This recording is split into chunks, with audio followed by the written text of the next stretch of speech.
The Morning Show with Zaina.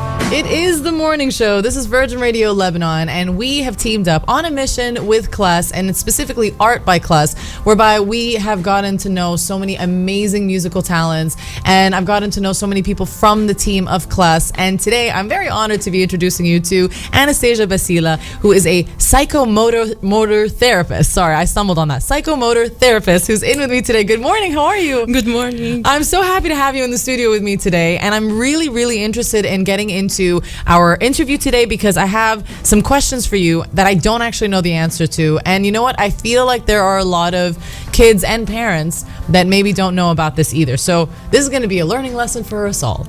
But first and foremost, before we got started, you were telling me how you got into this field.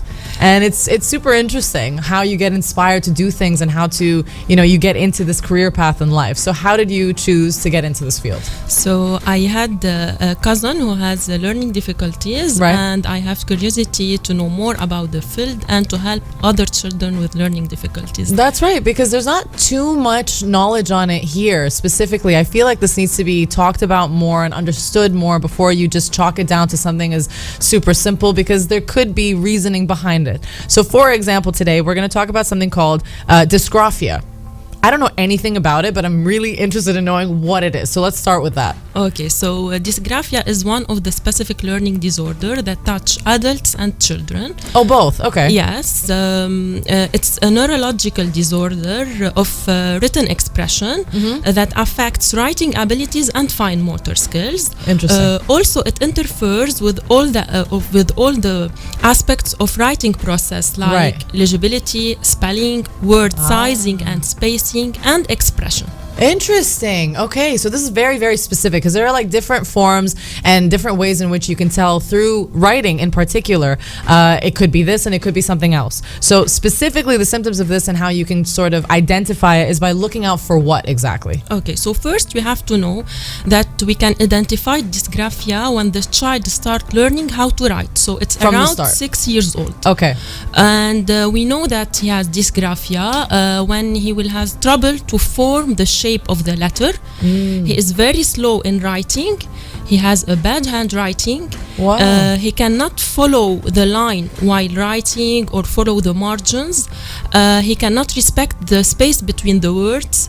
And also he will have awkward and painful pencil grip. Oh. And he cannot follow the rules of the grammar rules when he is writing, but when he's speaking, he can follow them. Interesting. Also, he will have difficulties to put his thoughts on paper. So if we can ask him to tell us, he can tell, but he cannot put his ideas on into the writing. paper. Yes. Okay, so the form of expression through writing is difficult in a number of different things.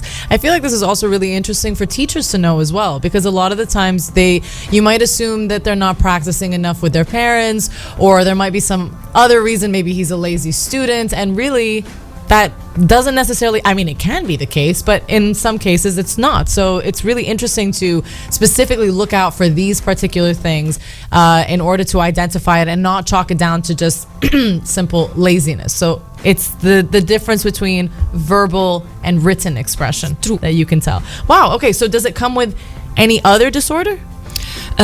Most of the time it comes with other disorder like dyspraxia, dyslexia, and many others. And in this case, it's difficult to us to put the diagnosis because it can so dysgraphia can have common symptoms with other difficulties. For example, dysgraphia and dyslexia share difficulty in spelling. So to say that the child had both of them, we should have all the signs of dyslexia and everything related to reading difficulties, and all the signs of dysgraphia that I already mentioned. Which is the writing. Yes, writing. In this case, it takes time to put the diagnosis, but Absolutely. at the end we can know.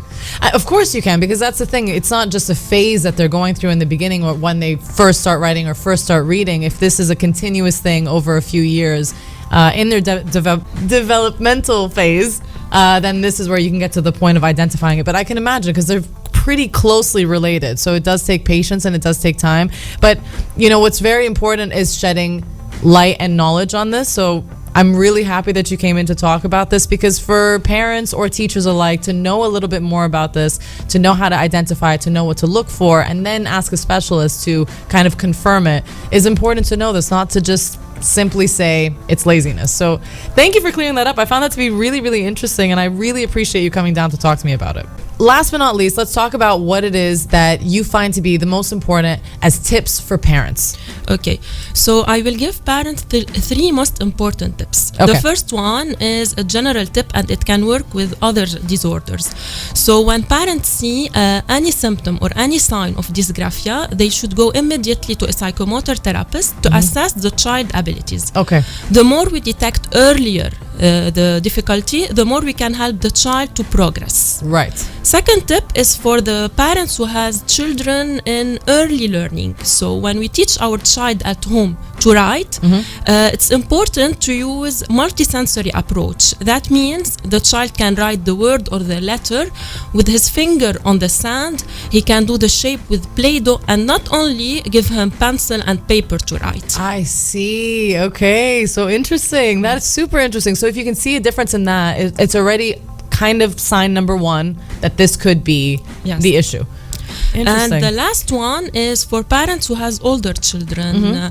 For older children who already are diagnosed, we can teach them as soon as possible typing. Okay. And we provide them laptop or tablets to facilitate writing. And if the school accepts, we can do also this at school. That's wonderful that there are so many solutions and ways around the problem, and it doesn't have to be kind of a stagnant, set thing for life. This is precisely what you guys are working towards, to find solutions, whatever they might be, to help them just excel in life. That's amazing. Exactly. Thank you so much. This was super interesting. I really appreciate having you in today. Thank you for you. You're most welcome. All right, guys. So we're going to keep rolling out these interviews, and you can keep it locked into Virgin to learn more. And we're going to get back to the hits.